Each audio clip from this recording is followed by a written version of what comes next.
Awesome. So excited to be talking about this conversation today because it is so near and dear to my heart. I have been actually selling to corporations for probably over 20 years now. And I had started my career at Chase Manhattan Bank.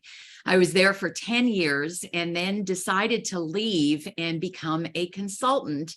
And I was so fortunate because my first gig was actually Chase had hired me to source a training curriculum for them. So as a newbie consultant, I had this great perspective to be able to kind of see both sides of the table. And actually JP Morgan became my second client, and then they merged, which is one of the challenges selling to corporates is you are often dealing with mergers and things completely out of your control. But I'm thrilled to have Chris here. Chris and I actually, this is not our first rodeo. We did a session back in the fall on how to bring value into the sales process. And actually, Chris and I just met really in the fall. And when I heard about his company, actionable.co, and what they do, I couldn't help but think, oh boy, would I have loved to have had this 20 years ago.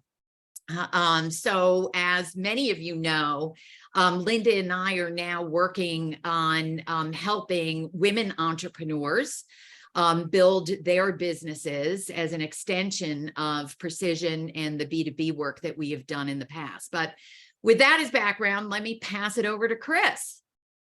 Awesome. Thank you. And I'm delighted to be collaborating with you again, both.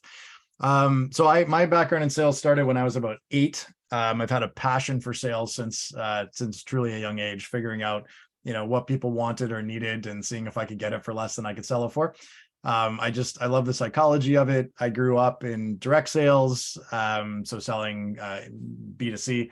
And then my first corporate gig was for a boutique marketing agency where I was 22, landed Microsoft, Disney, Lowe's, a couple other major corporations, and sort of drinking from a fire hose as far as understanding that corporate buying cycle. So learned that, fell in love with that. Most of the work that I do now is through my company, which is Actionable, as Nadine said. We help typically B2B consultants, so those that are delivering training, predominantly leadership, culture, strategy training, to demonstrate impact. So to be able to focus on supporting and measuring behavior change. It's extremely fulfilling work. We get to work with some really amazing consultants out there. And I don't get to talk about this stuff nearly often enough. So it's great to have a stage and a group to chat through B2B sales with, but excited to be here. Great. So why don't we get into it? And so one of the reasons we wanted to do this is because for consultants and coaches out there who, when I think we have a mix on the line, some of you are already selling to corporations and others are thinking about it. And there's huge opportunity, but there is also significant challenge. So on the opportunity side, you may have seen this in some of the marketing that we did on this webinar, but this is data from recent research that the Women's Business Economic Association, I think it is. And within 2 years of women, and I'm sure this is the same for men, but women's small businesses starting to sell to corporations, revenues on average increased by 266.4%, which is amazing when you think about it. And math is not my strong suit, but if you're making 100,000 and you increase your revenues by this much, you're at $366,000 in 2 years. So while there are challenges, there are significant opportunities, including premium pricing. And we're going to talk a bit about this and how pricing is different in the corporate environment. And certainly your ability to leverage within an organization and your scope and your ability to scale, not to mention having those logos as credibility. So lots and lots of opportunities. But as I've said, there are also those challenges. So let me ask you all, what are some of the challenges in selling B2B? If you can either take yourself off mute and chime in or put it in the chat. What are the challenges?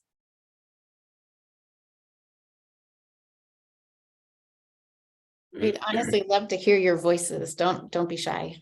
Mm-hmm. I suppose for me, it depends on the size of the company that you're trying to sell into.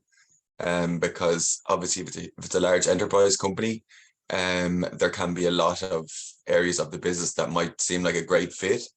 So I suppose narrowing down the ICP scope can be difficult at times. And then also just breaking through the noise, because, you know, if you're going to be reaching out to someone in an organization, you can bet your bottom dollar you're not going to be the only person doing it at that time. So I suppose breaking through the noise is another difficult one for me. There is so much noise, and I am appreciating that brogue.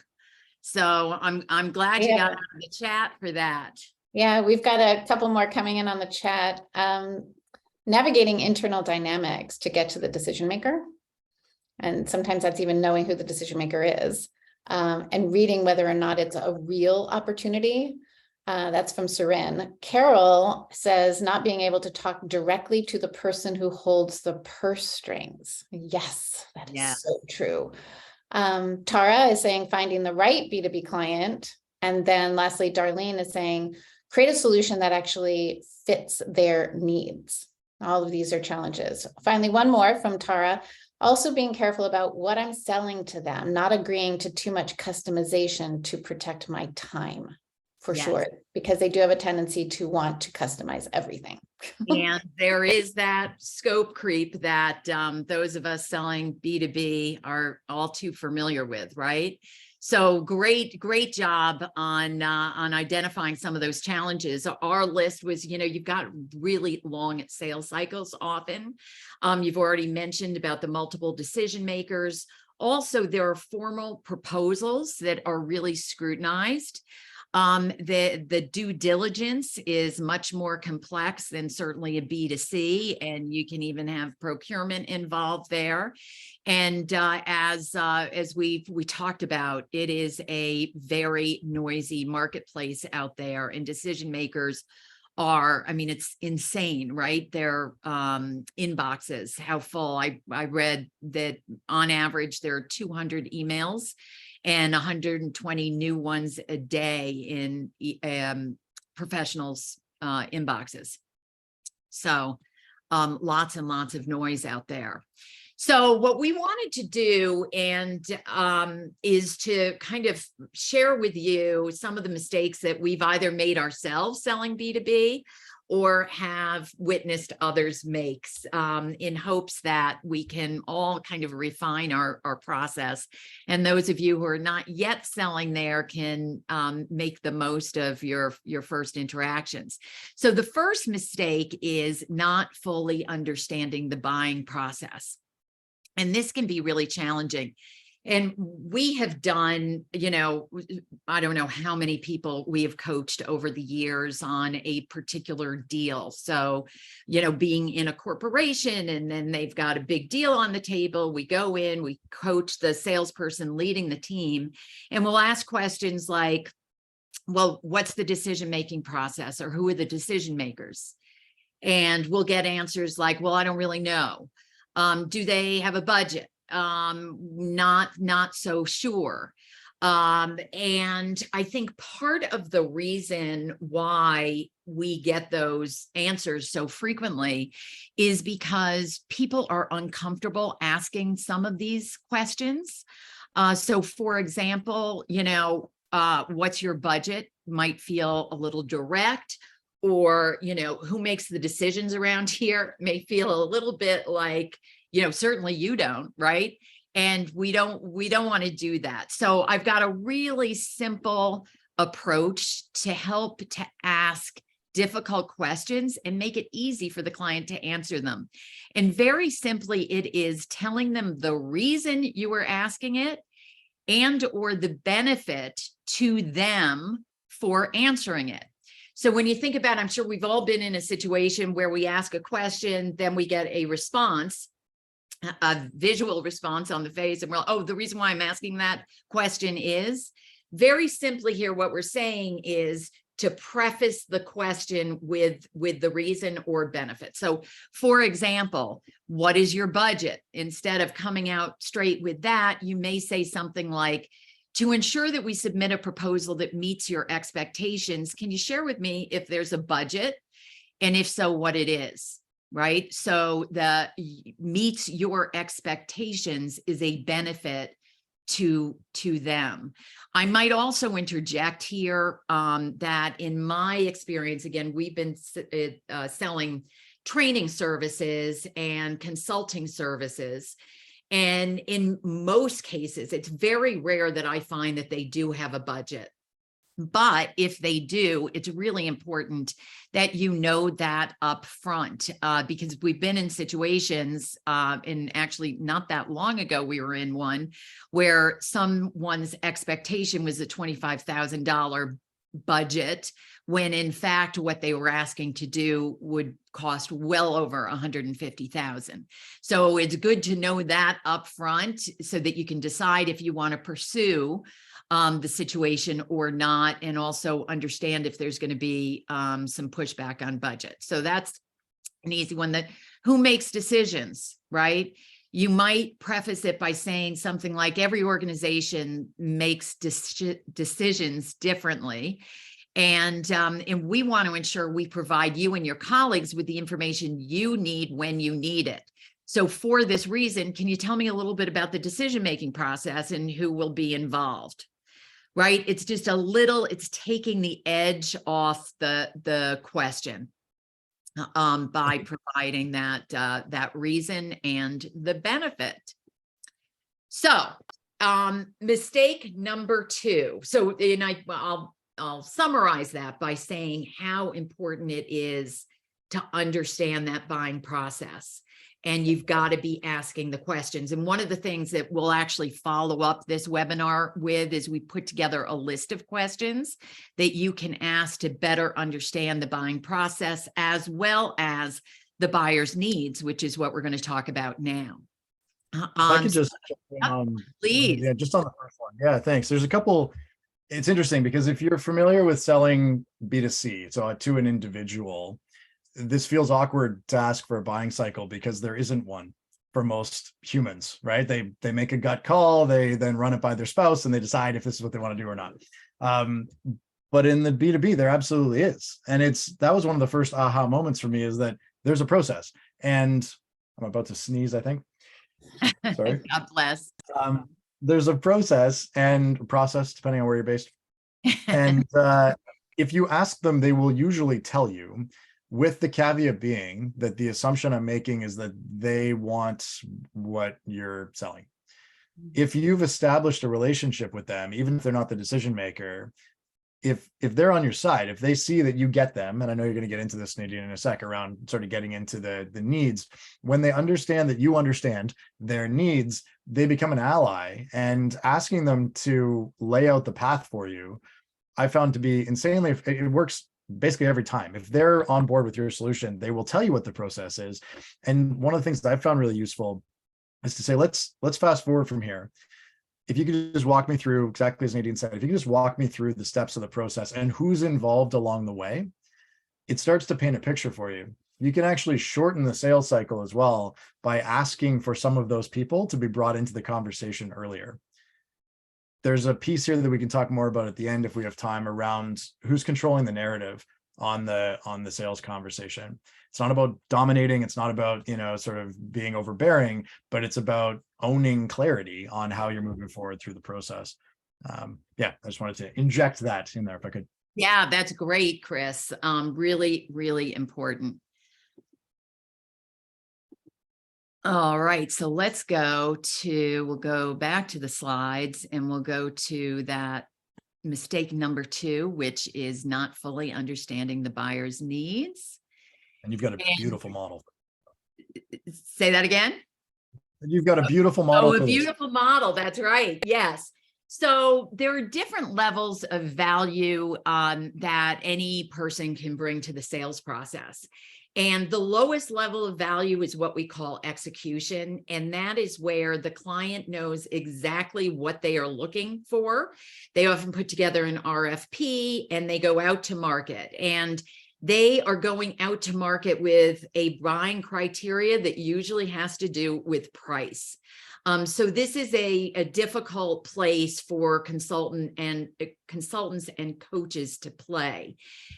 If we go up a level, this is where the client understands their needs, but they're not exactly sure what the solution is, and is looking for some advice and expertise to help us understand, or to help them understand what it is.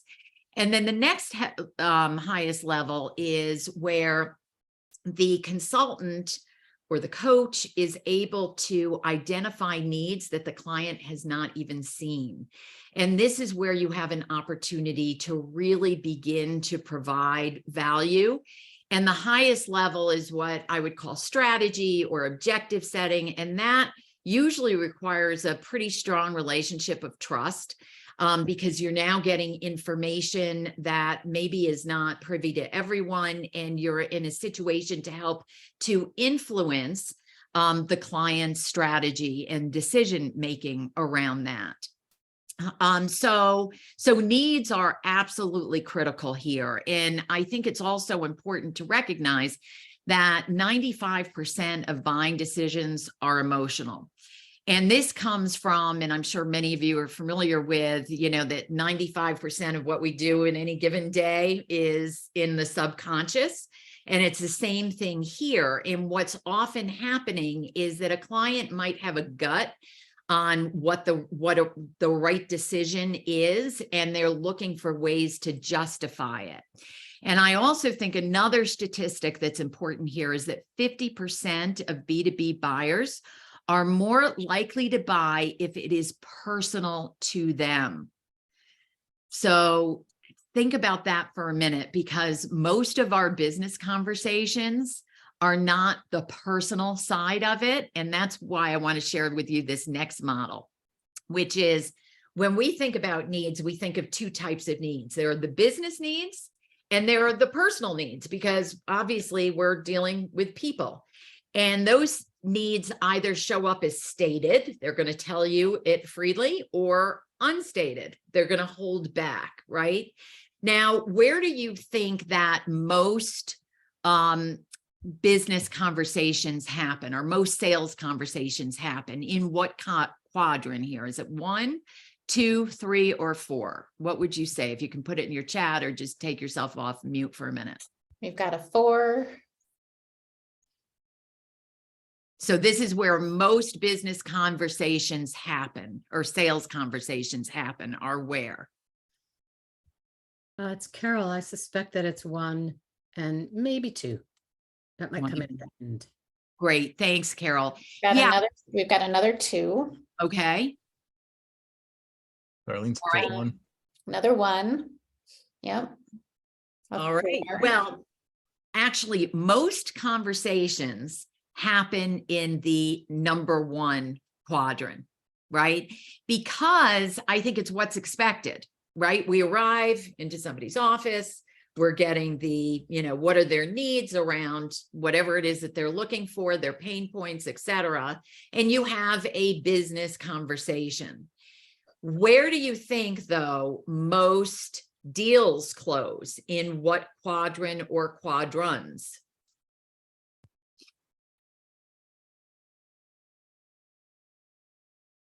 Well, based on what you're sharing, yeah, okay. That's right, Carol. So I'm very elaborate a bit more on unstated personal. That's a fascinating concept. Yeah, let's talk about that. So can anybody come up with an example of what an unstated personal need would be? So let me frame that out for you. So the client, the contact that you're talking to, has a need, right, that's really important to them that they may not be willing, at least up front, to share with you. What would an example of that be? Anybody can come up with that? You can take yourself off mute. Can you repeat the question one more time, please? It's Serene. Absolutely. So so these are needs, right? And we have the business and personal needs. A buyer in a corporation, let's say, has some business needs that they need to address, but there are also some personal needs at play there, right? And some of those personal needs, they may let you know. They may say, you know what, my plate is so full, I have very little time, right? I'm frazzled. It's kind of a personal need. But some of those are unstated. They may not share it with you up front. It may require them to really trust you to share it, if ever. So what would be an example of that kind of a need? They aren't the decision maker, or They may, right, they may not be willing to say that they are not the decision maker. That's a great example.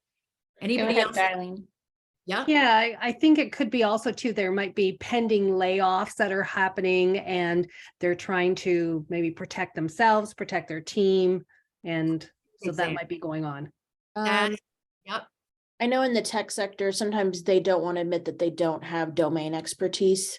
So say you're selling in a CRM or something, and they don't want to say, well, I've never worked on a CRM before. Or I don't know all the features.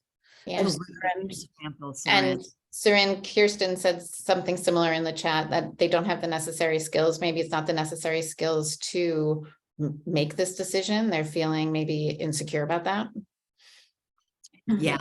So those are all perfect examples. And what's really important, and you can categorize, it doesn't matter how you categorize it. The bigger idea here is that the personal needs play a big way in decision making, and that some of those get stated and some of them are not stated. And it's the same thing with the business unstated needs, right? Where it may be a pending merger or big layoffs coming down.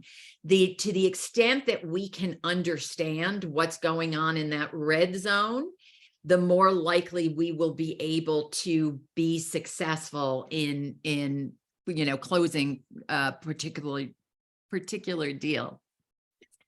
Nadine, I think that unstated personal needs can also be on the positives, right? They're looking at this decision as an opportunity to really shine in their organization. Maybe this leads to a promotion, maybe, right? Exactly. Oh, great point. Great point. Yes.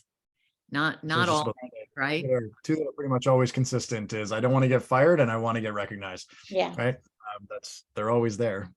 Always there. And everybody wants to look good, right? But very few will come out and say, gee, I really want to look good. But so that requires us to really be very thoughtful in terms of our questions that we ask, so that we get out of the white box and into the red zone. And sometimes that requires that to happen over time as trust is developed in the sales cycle. So now I'm going to hand it over to Chris, who's going to talk about mistake number 3, which is not fully demonstrating your impact. Yeah, thanks. So this is the space that I've been playing in for 14 years, specifically for training and training trainers and coaches around how do you demonstrate impact on soft skill development, which is a squishy topic. So we focus on behavior change and how do you actually support and measure behavior change, which I'll sort of put over here for a sec. The piece that gets missed so often is a belief on both sides of the table that we have clarity on what we're supposed to be measuring or how we're going to measure success. One of the things that I've seen being so simple and so powerful is at the beginning of the process, when you're getting clarity on the buying cycle, to ask the follow-up question and how will we know this program was a success? in a lot of cases, particularly if you're selling training, they actually don't know how to answer that question. But it's important to ask it anyway, because you need to come to a shared understanding, in my experience, you need to come to a shared understanding of what success is going to look like, how it's going to be measured, and who is going to be doing that measurement. Is it something that you're responsible for providing, or are they going to be measuring it in-house? If they're measuring it in-house, how specifically are they going to measure that? How often are they going to measure that? Just asking these questions at the beginning will automatically start to separate you from the competition. Do you mind actually putting the pyramid back up, Nadine? Sure. It's such a great visual. As a slight detour, if you can picture it in your mind, oh, here it comes. Perfect, thank you. What I've found to be true is that you can move up from solution to needs and identification to strategy over a relationship with the client. It's very difficult to move beyond execution in their mind if you've been hired for execution. If they have said, don't worry about the strategy, about any of what we're trying to accomplish, you just do your part, then you are in their mind in a box that is deliverer of content, right? You are effectively selling your time. My encouragement for you is to find a way in that initial upfront conversation to elevate the conversation to solutioning for a couple of reasons. One, you're going to be able to charge a lot more when you're addressing a particular solution. I find budgets matter less when you are providing a solution. And it's a great place to be able to start the journey of being a strategic thought partner. So how do you do that? Well, you start by drilling down into how are we going to measure success? Because execution doesn't matter if it doesn't achieve the outcomes that we want, right? I can go for a run, but if I'm just running in circles as opposed to going to a destination, it doesn't actually accomplish the goal of getting to that destination. The line in the sand that the consultants that we've worked with that have seen the most growth, the most sort of elevation of their status with clients are those that have insisted upon being a part of the solutioning conversation, or they're actually walking away from the business. Now that feels a little bit scary when you're trying to break into the new market. But if you're just an order taker, then it's very difficult to break out of that with the client, that order taker role. So that would be my encouragement. And one of the easiest ways to do that is by focusing on clarity of how we're going to measure impact. And Chris, So Jack, for 1 second, because I would say more often than not, Precision, the legacy business of the B2B business, would be called in to do a 2-day consultative selling program. Yep. And then we would go in and we, through our questioning, would understand, we'd ask them what they're trying to achieve, as Chris said, and we'd also ask them questions like, tell us about your, how you're different from your competitors or your marketplace story. And what we would find is the consultative selling, there's no way a 2-day consultative selling program would be checking the box that they needed to, right? There was a lot of work that needed to be done in advance of that, if in fact they were committed to making those goals, achieving those goals and having that outcome. Yep.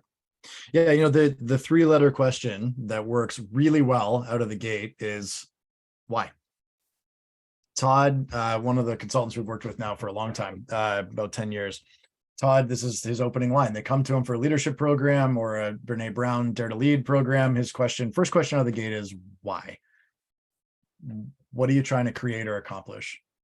And if they say, well, we don't really know, we just need somebody to fill the space, then he actually walks away from it. But the power of that question, Todd was asked to do a 2-day, very similar. It was a 2-day leadership offsite. It was around creating better trust in the relationship. And they had a budget of 14 grand for that 2-day offsite. But Todd asked why, dug. And what he got to understand was that the company that he ended up working with had spent $5 million on McKinsey to build a strategy. They'd spent $3 million on Bain around how to actually implement that strategy. The the employee engagement survey suggested that there was a lack of vulnerability and transparency at the senior leadership level. And so they had interpreted that as we need to develop trust at the senior leadership level. But Todd was able to zoom out from that and say, yes, that's clearly part of it. But it sounds like what you're really trying to do is activate this $8 million investment that you've made into these programs. Is that true? Fast forward 2 months, Todd signed a $500,000 program that renewed for a second year that was around achieving that goal. And yes, building trust was part of the equation.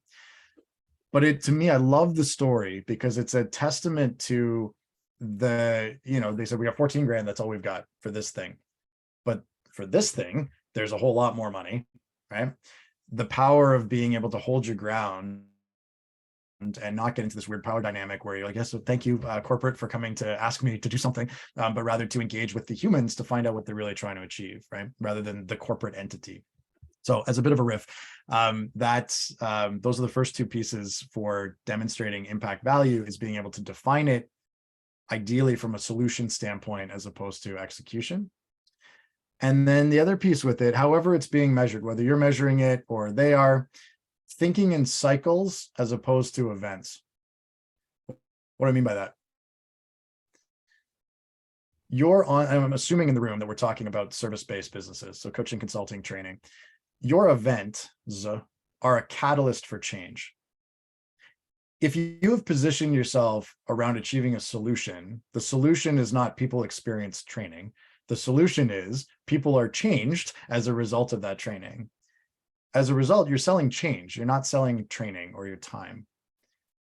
And if you can wrap your head around that and have the client get that and agree that, yes, this is what we want. We don't want to buy training. We want to buy impact. We want to buy change. Then change happens following the event, not in the event. The event's the catalyst. And so if you can think in cycles where I'm going to do the event, change is going to be practiced, and then we need to check in on that, right? So there's some sort of measurement that happens at the 30-day, 60-day, 90-day mark. But to be able to say, well, let's review that, because I'm not here to validate that, yes, they liked the sandwiches and the air was a good temperature in the room. I want to show that there was impact that took place. And is it aligned to the impact that we had expected to have? And if so, great, we'll keep the course. More often than not, there's a little bit of tweaking that we could do to adjust for subsequent cycles. Soapbox rant ended. Great. I love that. Love that, Chris. And I got like a wind-up toy. And for timing, because I could listen to that all day long. Why don't we move to our fourth mistake that we've seen, which is underestimating the importance of the proposal. I'll keep this one really brief. So we did an audit recently, 35 proposals. Some had won, some had lost, all around leadership training to try to keep some consistency. This is from consultants that we've worked with. And the ones that won had a almost inverse relationship between how many words were spent on problem versus solution. Those that lost focused on the solution. It took me a minute to process that. Those that lost did a really great job of articulating their solution, as opposed to those that won did a really great job of articulating the pain and what sat behind the pain, the downstream effects of that pain. In other words, you're doing a leadership program. Okay, here's how my leadership program works, and this is the structure, and this is the experience. You're putting yourself into execution. If you're looking for a leadership program because your retention's really low, and you've identified the fact that better leaders will lead to greater employee retention, and you've identified the fact that turnover is costing you $7 million a year, and that's an ongoing cost that you're going to incur with the business, not to mention the soft costs of disruption and all of that. Those are literally two different, those are the proposals that were written. If you put the emphasis on the pain as opposed to the solution, and not just reiterating the same words, but asking the question, so what, so what, so what, so what, through that, and put that in the proposal, that puts you in a different category. Then it's appreciating, and this came up earlier, but that the person you're talking to is rarely the person who's going to sign the check, if people still sign checks. So the person that's signing the check has 200 emails sitting in their inbox and 120 new ones coming every day. They're not poring over that proposal with the level of detail that you might want them to. So as silly and pedantic as this sound, big headings. Think of yourself as a newspaper reporter, right? High level callouts, pain, pain, pain, pain. And then it's actually not about the solution. It's about them having confidence that you can deliver the solution. 100%. Chris, Yeah. Serene has raised her hand. Sorry, this is so interesting. So basically, don't talk about yourself and really listen like a little social scientist to what their pain is, that forms the trusted bond and then close it from there. But and when you said, so what, is that part of the inquiry process to get them to talk to the pain? Yeah, there's part of this is leaning on, yes, if you can dig and keep digging to find out what the actual sort of financial cost in an ideal world, but what logic link led to the request for this particular solution. That's great. That happens in my experience 25% of the time, that they can actually give you that chain. That might be generous. You have industry knowledge, and if not, you do, period. And you can complement it by doing a quick Google search, right? What's the cost of bad leaders, and just pull the article, and then you can just quote stuff in there too, right? Gallup suggests that, improved leadership of X increases revenues by Y. Those types of things can be layered in. It's reinforcing the so what, whether they're stating it or whether you're stating it. Ideally they are, but you can also share it. The key part with it is that your stakeholder or your champion, the person you've been selling with, is on board with that narrative. They need to go, yeah, this, because back to the point about they want to avoid getting fired or they want to get promoted. There's that old line, nobody gets fired for hiring IBM. Yeah. It's the same thing in your industry. There's the IBM of your industry. Nobody gets fired for hiring them. So how do you become more attractive to your buyer than IBM? It's got to be around them going, this is going to make me look amazing, right? They're cheaper than IBM, and I'm going to get this, like, we're going to accomplish these things, getting them excited so they can shop it internally. So just to recap some of that, emphasizing pain over solution, appreciating that the execs, the people that sign off on this skim, they're going to listen to the sponsor, your person, and they're going to read the headlines. And so can you between those two things, show them that this is a solution worth investing in to address a pain that might be bigger than what the person you were connected with was tasked with doing?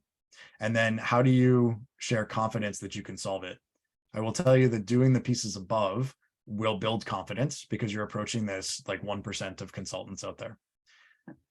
And then whatever other, the logos, the past experience, the 25 years, blah, blah, blah.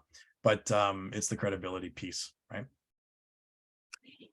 One thing that I would add on the proposals to think about it in terms of a sub mistake that we've seen time and time again is if it's an existing client who has asked you to submit a proposal, by approaching that as if you have no relationship.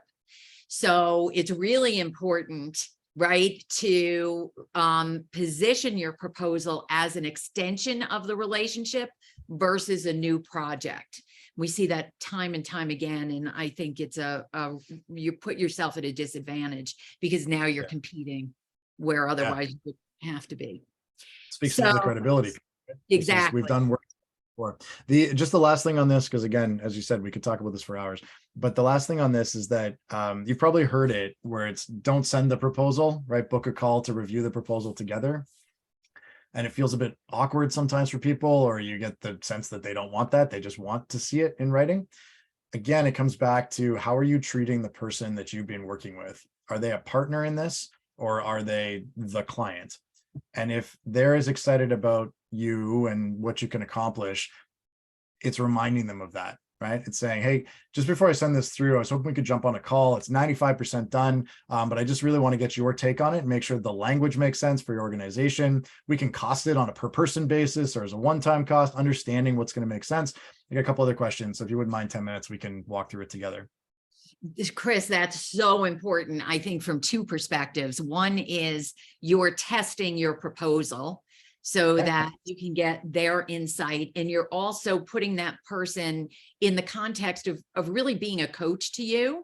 And more likely than not, he or she will continue to support you through the buying process. Which actually leads us to our fifth and final mistake before we get to questions, which is not focusing on how to make it easy for them to buy. And so one of the things Chris and I were talking about, when you think about budgets and, sometimes we will have a proposal that would be a couple $100,000.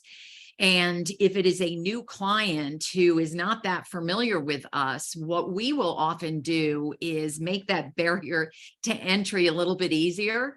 So we may say, you know, before we submit the bigger proposal, why don't we do a needs analysis? You know, we'll charge them $6,500 for the needs analysis and then come back, and then we're really well positioned because we really understand the situation, their pain, their opportunities, all of that before bringing the big proposal. So that's one thing I would say is, you know, make it easy for them to buy in that way. And then the other thing is make it easy for them to buy by showing exactly what it is that's expected to them of them and what it is that you will do, because it can also often be confusing to clients in terms of what you're doing, what I'm doing. We've also been in situations where we sell to a buyer who is not a typical buyer, is not buying every day. So for example, it could be the head of sales who is buying sales training, and they are not familiar with the buying process. So helping them to understand kind of what the typical route is great. And I will mention here too, is that we always do 50% up, request 50% upfront. And the reason why, and we put in the proposal that the work will, you know, will be, we request a 50% deposit upfront, and we'll begin the work once that's received. Now, we usually begin the work before we get it, but that does two things. One is we're, you know, developing a level of trust with them, but also it's sending the message they're putting a little bit more effort towards getting all of that paperwork, which is one of the challenges with selling to corporates, right? It's the, you know, the ACH and the W-9s and all of that paperwork that needs to be done. That's nobody's, you know, it's never on top of anybody's priority list inside. It is for you because that's the only way you get paid. So Chris, I don't know if you have something to add to that, and then we can open it up to questions. Well, yeah, absolutely. I think I just wanted to come back to the solution. If you've moved from execution to solution, that solution's typically going to be larger. And you may be aware of this, those on the call, but there's a invisible / not so invisible line where things go from being discretionary spend to being procurement driven. If you can keep that first, you can ask, what's that number, right? For a pilot, proof of concept, a needs assessment, they're all effectively the same thing. It's the first piece of work, right? You just want to find a way to keep it under that price point. You keep it under that price point, not by discounting, but by removing things from it, right? Nadine and I were talking about this beforehand off camera. Things move slower, and then they need everything right away. But things move slower because there's more people involved with corporate. And one of the mistakes I've seen, and I think it's a confidence piece, is people will immediately start discounting their rates when they're selling to corporate because they want the logo, and they do this math in their head around the value of that. And it's going to cost you more in time and meetings and headache, and you need to budget for that.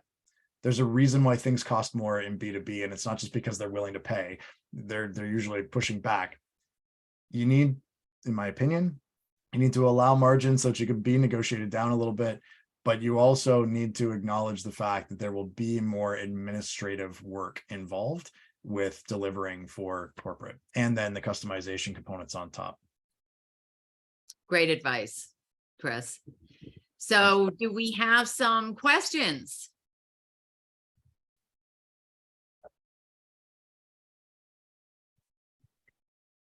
Or comments? This is really, really helpful. This is Sarin. I'm just trying to digest it. And I'm thinking back to kind of past experiences, because I feel like when I've gone in to sell to B2B, it's a little bit of a black hole, and people try to put up kind of barriers because they know they're being sold. So I'm still curious about how to ignite that conversation. But then my brain tells me that it's what Daryl said, which is let them hear themselves talk about their pain point. But what if they don't? What if they just need to get 5 vendors and look at the pricing, and they're being very sterile about how they interact? So I would say it goes back to what, you know, Chris had said about everybody wants to, look good and be successful and that kind of thing. So they may send out an RFP and just want you to compete on price. However, I think it's using those questioning skills to really engage them so that they're able to see the opportunity above and beyond what's on the surface level. And that's where you can differentiate. Okay. Would you be Also, supplying questions? I'm sorry, go ahead, Chris. No, Nadine's going to share some questions with you. I've also got something called the proposal conversion amplifier that lays out some pieces for this. So I'll get that link, or maybe Linda, you can I share that will link. get that link. I think, one of the things that I just want to come back to, and I've been guilty of this as well, is it's exciting to think about working with that brand. And the reminder constantly that you get to choose who you work with. That's the joy of running your own business, is that if they're insistent on the RFP and they're a black box and they're not going to tell you anything else about the real problem behind, obviously cash flow notwithstanding, because that can change timing of things, but you get to make a deliberate choice. Am I willing to put myself in the execution box, or am I going to hold strong? Because you've only got so many hours in the year, and inevitably taking that client to do that execution work, then the next week you've got someone coming in that wants the solution that that you now don't have capacity for. So I just share that as a reminder that you can walk away as well, which again, I appreciate. It's easy to say, when you're in it, it's tough, but it's really about what you want to build and what you want to be known for. Because again, getting out of that execution box is a really tough climb if you put yourself there to start. I just put the proposal conversion amplifier in the chat for all of you who want to click on it to make sure you get it before the call ends. Right. And Linda and I'll be sending you some questions around the business process as well as the needs of the client as followable. We have time for more questions. Carol's hands up. Oh, Carol, go ahead.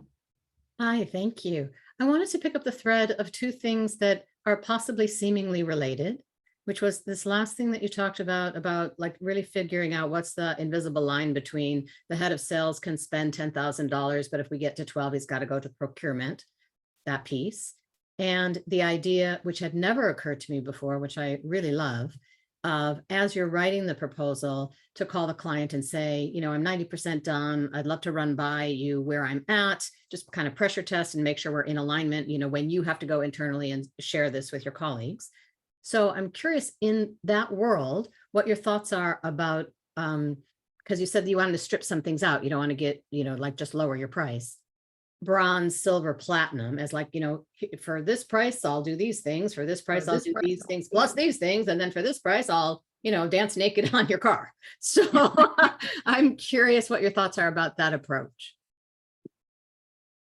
My take on this is that you're the chef. They're not the chef. If you're in solutions mode, right? Like if you've gone to that place.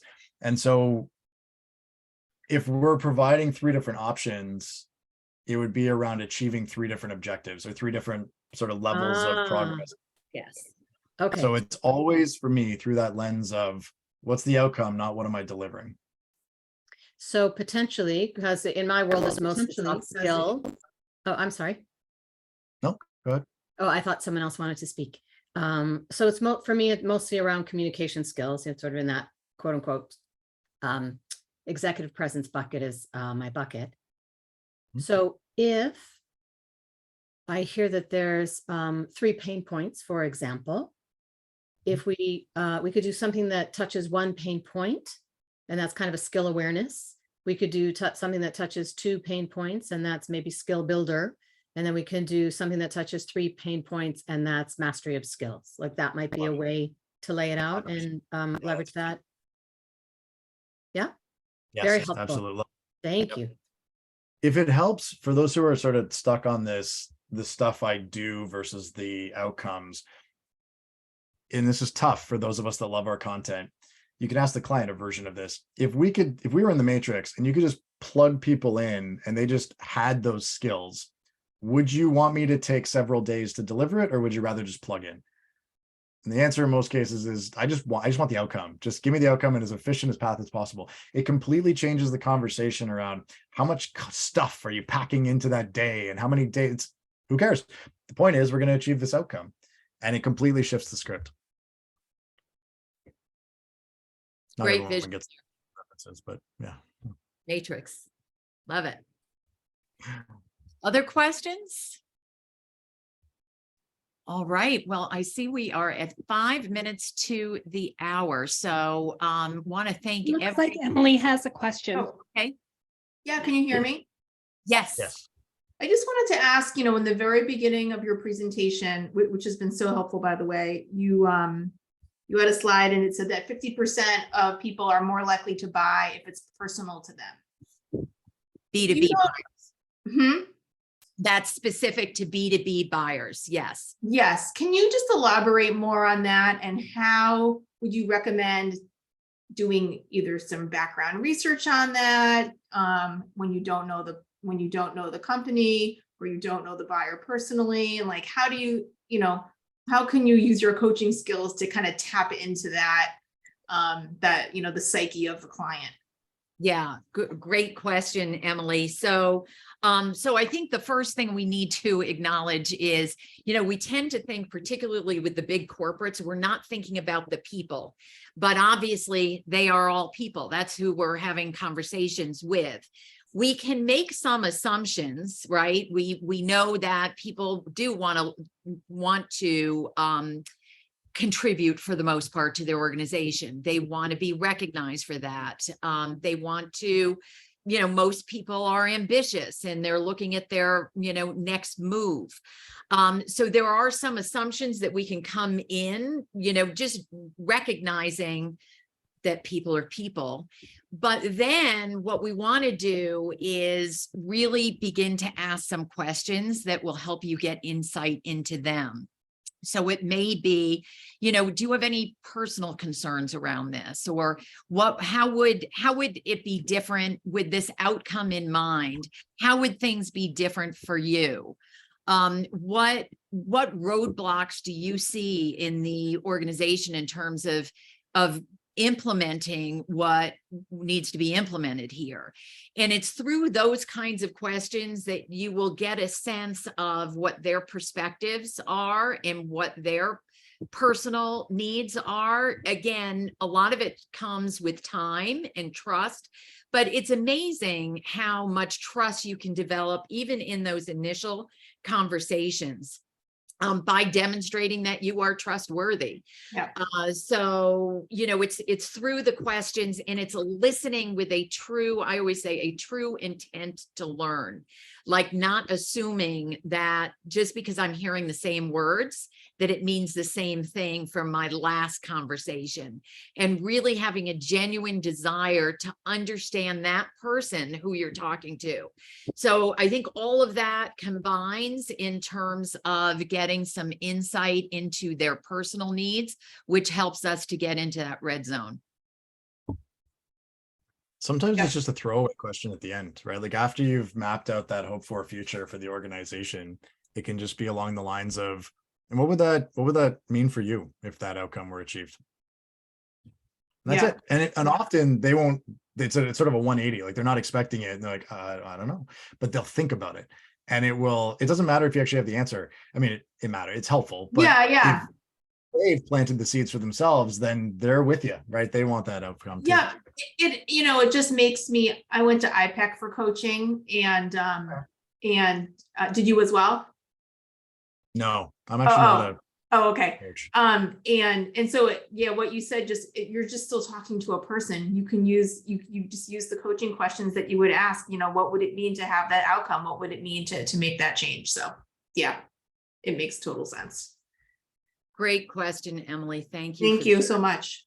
So we are at 1:59. We are going to, as we said, we're going to follow up. I think Linda already put in the chat what Chris was referring to. We're going to follow up with an email with the questions. We would love to continue the conversation with you. So that Precision now, I mentioned it briefly at the beginning, We support women entrepreneurs in building their businesses and increasing their revenue in record time. And so if any of you are interested in learning more about that, we would love to hop on a call with you. Linda will put the Calendly link in the chat. And also look for our follow-up.